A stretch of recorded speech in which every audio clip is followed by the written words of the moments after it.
Yes.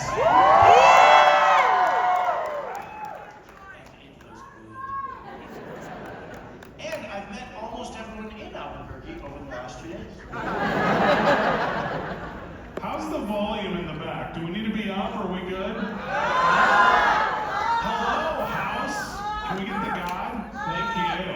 Has anyone had rumor pizza? Yes. Yes. It looks great. It is great, yeah. It looks great. You know, there's actually a little, very not known secret here in Albuquerque, but there's a bakery down in downtown called Golden Crown Canada. Yes, world famous biscuititos. They send them out all around the world. Been on diners, drive-ins, and dives multiple times. Yeah. Some of the best pizza in Albuquerque is at Golden Crown, hands What down. about the green chili bread? The green chili bread. Green chili's in everything here. It is. We should have this idea of a bakery crawl right now. Like we all just go wandering down there, a couple thousand, you know, hey, we're Yeah. We put in everything, ice cream, wine. Yeah. And red chili too. Well, like you've got something in abundance, use it, you know. Yeah, oh, absolutely. You guys ready to kick this off? Let's go. Let's go. Let's roll.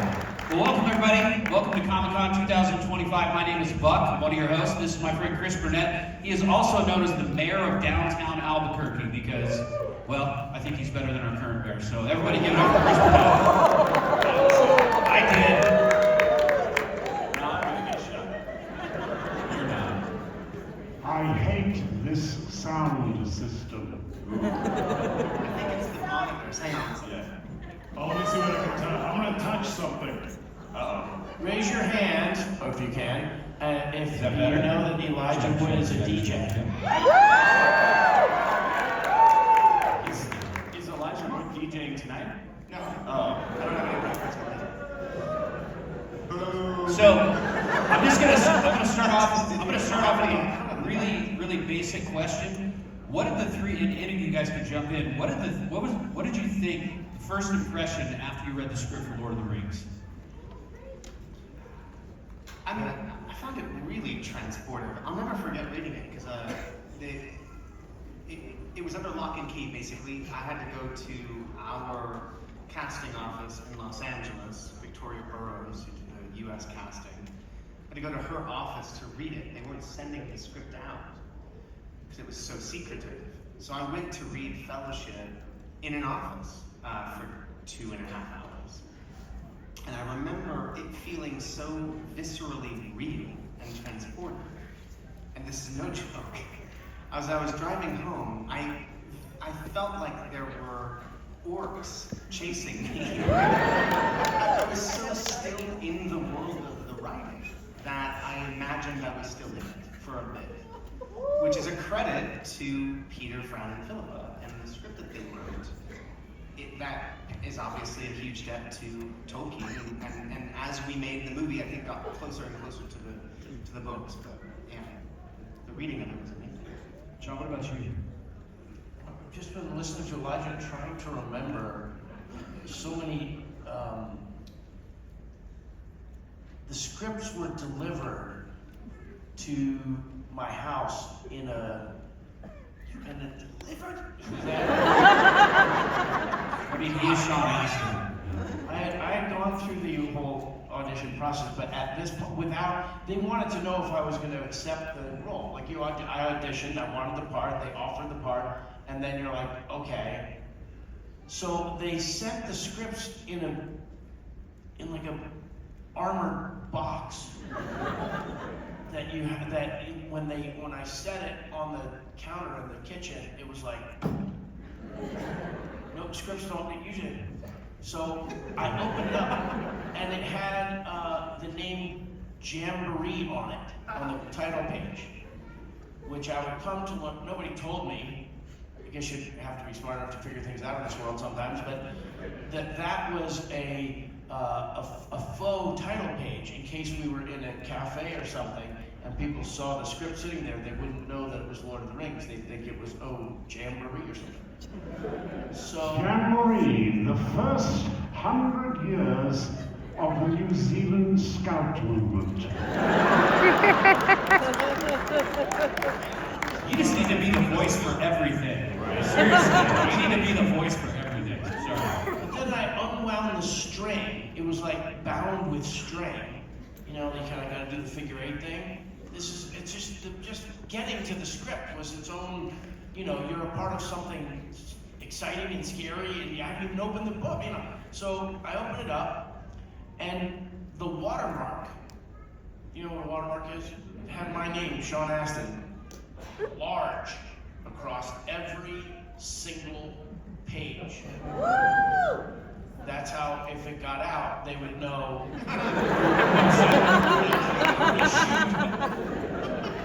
So every page, you know, constantly throughout reading the first pages, I was distracted by my name. I'm like, I'm aware of my name, and and every time it sort of surprised me, there was some other layer to it.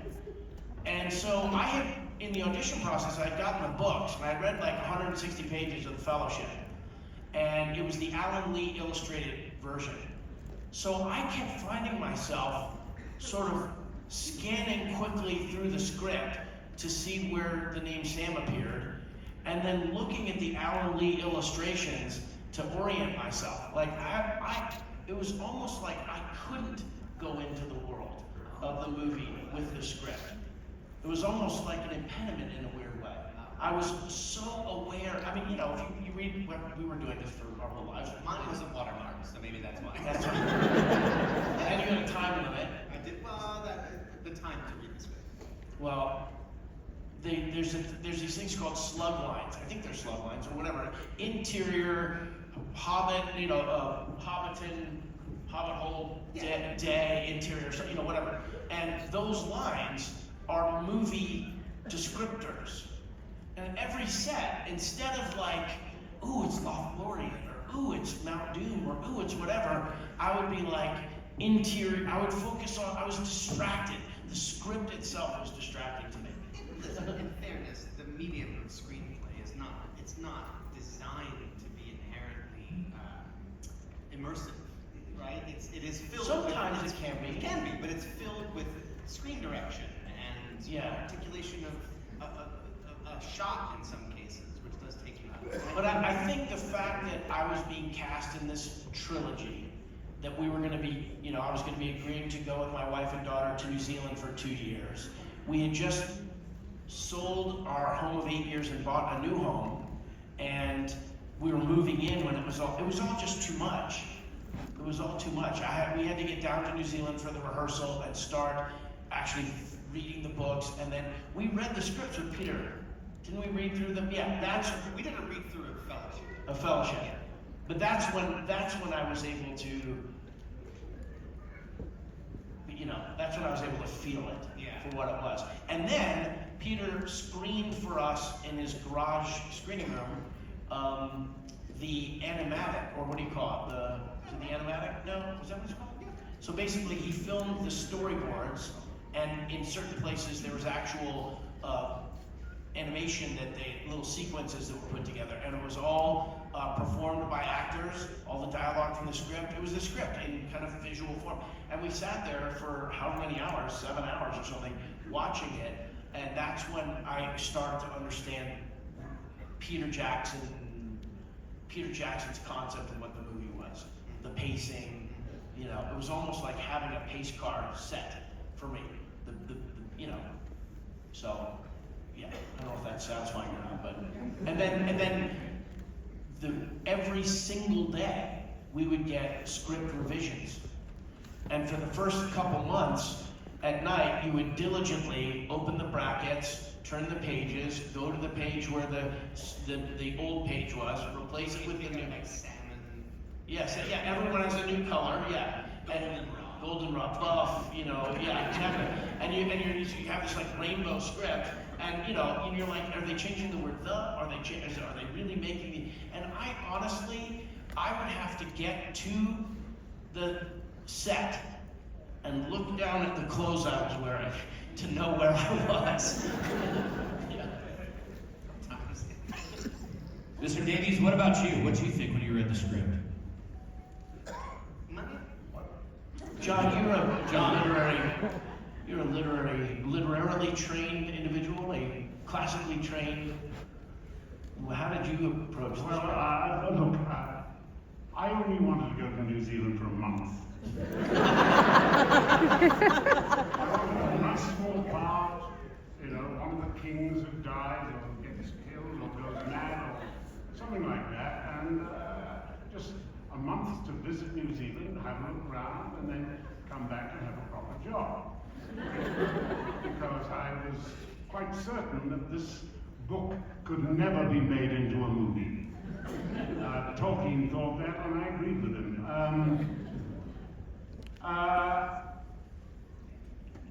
And added to which there was a fundamental problem: the size of the people.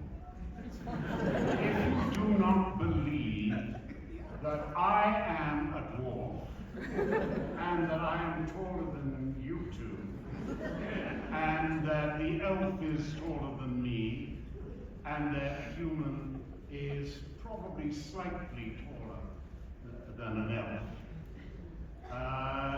You haven't got a picture? You remember Darby O'Jones and the Little People? I do, yeah.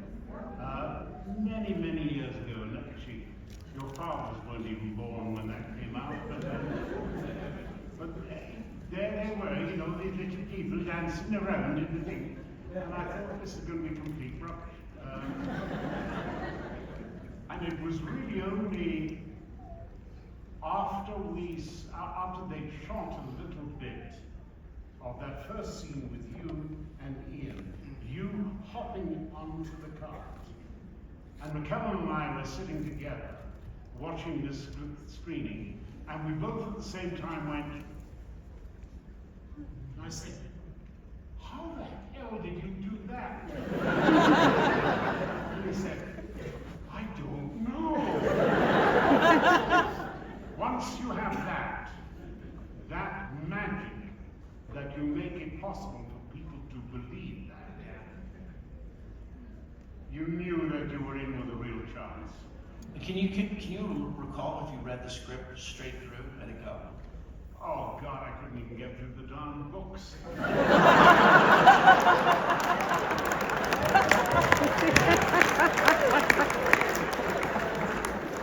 I had two sons. One came home from boarding school at the age of 12 or 13, locked himself in his room for 5 days, coming down for food, and he read the entire Lord of the Rings. The second one, my son, I thought I would read it to him, and we both would fall asleep before I read it. And it really took about 4 or 5 readings of the book for me suddenly to click into what Tolkien was trying to do, and I realized that the structure is not a dramatic structure, it's the structure of Nordic sagas. And once you get that, then you get the second problem. How the heck do you make a film out of a structure that is not dramatic and it is Nordic sagas? And that's when I really went back to the script and realized the genius of the writing of that. They had managed to turn something that was unfilmable and unscriptable into one of the great screenplays that I'd ever read.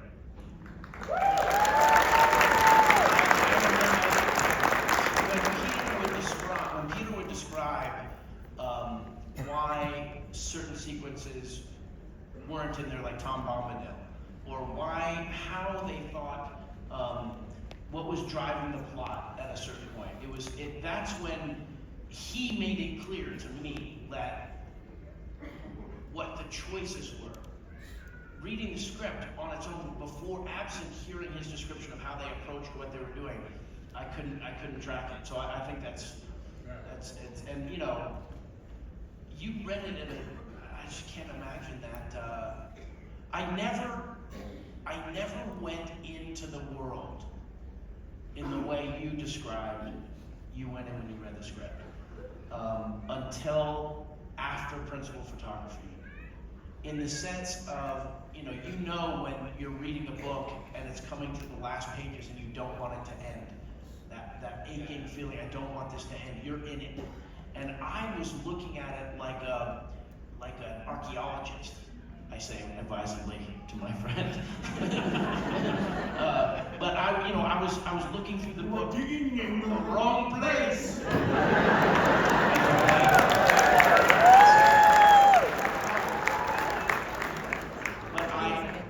It wasn't until the workshop, the games workshop, the arms workshop, something like that. Well, I got a box sent to us at the house in Los Angeles after principal photography, and I opened the box up and I took out the little. They're made in pewter, and I took out the little pewter Samwise Gamgee figurine that the artist had spent 6 weeks with dental tools sculpting my face from dozens of pictures that he had for all of us, but for me. And I looked at it and I felt like Aldous Huxley or something like that. I felt myself go into the little creature and I felt myself come out of it. And I was like, oh my God. It was like dropping acid or something. I mean, I was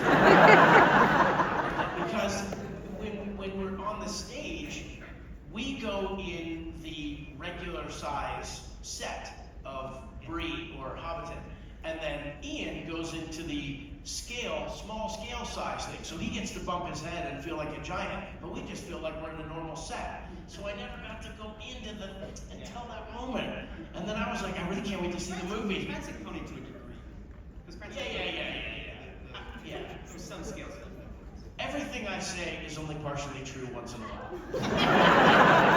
Sometimes when I remember it semi-accurately, I mean, I'm sure there were a million things, but I just have those distinct recollections. Like, I read the books 3 times, top to bottom. When we went to Queenstown, I had so much time off while we were there that I sat at that apartment building with the indoor pool, and the kids just played in the pool. And I read, and it was right at the foot of those incredible mountains, and I read the whole thing, but I never went into it.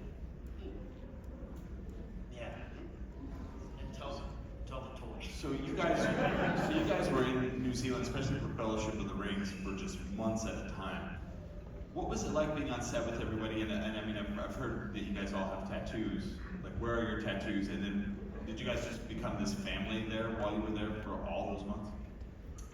You mean years? Years. Well, I meant especially like Fellowship, because they weren't all together.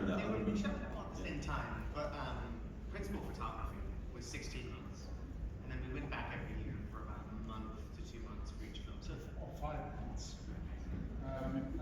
With pickup shots, normally on a film, pickup shots a week perhaps, maybe 2, with 1 second unit or something like that. We sometimes had 5 second units there for 5 months doing the extra stuff that we weren't necessarily involved in. Yes. It was a monumental film. It was one of the really great scale pictures that we will ever be in. Oh, I think so too. Yeah, they don't make them like that anymore. No. Quite literally. No. But it's just on film. Yeah, but they can. But it was in the vanguard of all of the Harry Potter movies and all of the Avenger, the Marvel universe and stuff like that. Marvel dog. Yeah, we're pre-Marvel. So that's what I'm saying. It's people are like, oh, how long were you down there? And now that you see these other franchises and how they think, 15 films into their world, they've got a constant rotation with their wardrobe departments and all these kinds of things. But when we did it, it was new. It was new. They were figuring out. It was like pioneering. And in a way, it's kind of gotten formulaic a little bit. I think. It's also a special circumstance. I mean, it wasn't designed to carry on. It's a finite story. It's 3 books. We were adapting 3 books. There was no sense of what's the franchise going to be after this, beyond potentially The Hobbit and so on and so forth. So that in and of itself is just it's a closed loop. You know what I mean? And yes, it had never been done at that scale. The notion of doing 3 movies simultaneously was really unique. That had never been done. But saying all of that, it also felt felt like the world's largest independent film. The intimacy of it, even though we were dealing with, hundreds of extras on a field for battles, the intimacy of it in New Zealand, far away from the rest of the world, was extraordinary. We were also like knocking on farmers' doors to ask if we could use their land for a pickup shot because the helicopter can't get us up to the top of the mountain that day. That happens. Like, that's a really special thing that I don't think that is even replicable. I think the scale to which something is done now, even on The Hobbit, was a much larger thing. It's like 2,000 to 3,000 people in all that worked on Lord of the Rings in varying, incredibly important jobs, but across that spread. It was still in like Miramar, Wellington. Like that was the home base. It was a big extended family, and you could go to Weta Digital and like hang out with those people. It was all this kind of cottage industry that was created in a very small town. With a level of enthusiasm. Oh yeah. And a willingness to try and become the very best expert on this thing that you could possibly do. It was the most, I've never been on a set that had such focused and intense and dedicated and enthusiastic and passionate crew and construction and transportation. I mean, an extraordinary coming together of people who knew somehow that this was a very important film to do. It was marvelous. Yeah, and everyone in that regard felt like they were a part of the greater whole, which is not always the case. When you work on something on a big scale, especially in a studio system, people tend to stay in their lane and like do their job, and they don't necessarily extend outside of that. In New Zealand, there is this real willingness to sort of put on many hats, whatever it takes to get the job done. And so everyone then feels like they are a part of the thing, rather than just like doing the thing that they were hired to do. And that kind of can-do attitude that sort of I'll chip in and go beyond my station to help permeated the entire atmosphere of the making of the film, where it just felt like we were all in this thing, stuck in it together, in this way that we were also in great reference to the thing we were making. And that enthusiasm carried on amongst all of us. And Peter's love of cinema created a kind of framing for the experience. He loved movies. He loved the history of movies. He loved the history of the industry.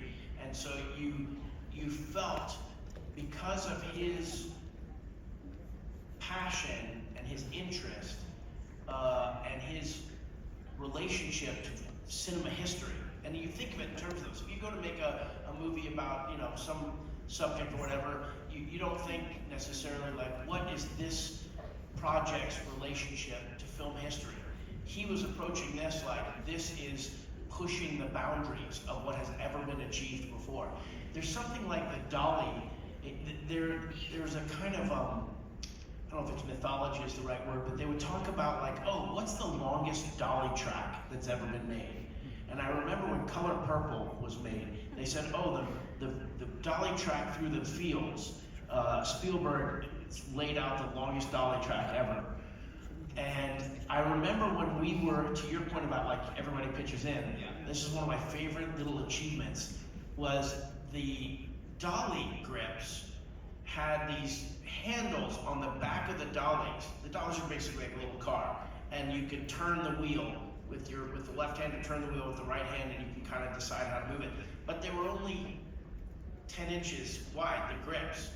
And so they would try and do, like in the Mines of Moria, a running shot where the dolly track was there, and the pillars, you'd be going by the pillars, and the actors were running. And the actors could run way faster than the dolly. And I said, at one point, I had an innovation in this frontier mentality where I said, why don't you guys put a pole across the back of it and attach it, and then you can stand like bobsledders on the side of it and like really get it going at a run. And I remember them looking at me and looking at each other and then doing it. It's like, now we had a shot, and the dolly track they built was like 1,000 times longer than anything that had ever been built before. Yeah. That's awesome. We're gonna go out in the audience. I'm sure somebody out there has a question. So, Aaron, your questions have been great. Chris, your questions have been great. But let's bring in the fellowship, right? We have 1,000 friends with us today. Well, that's not excitement, though. You gotta get up.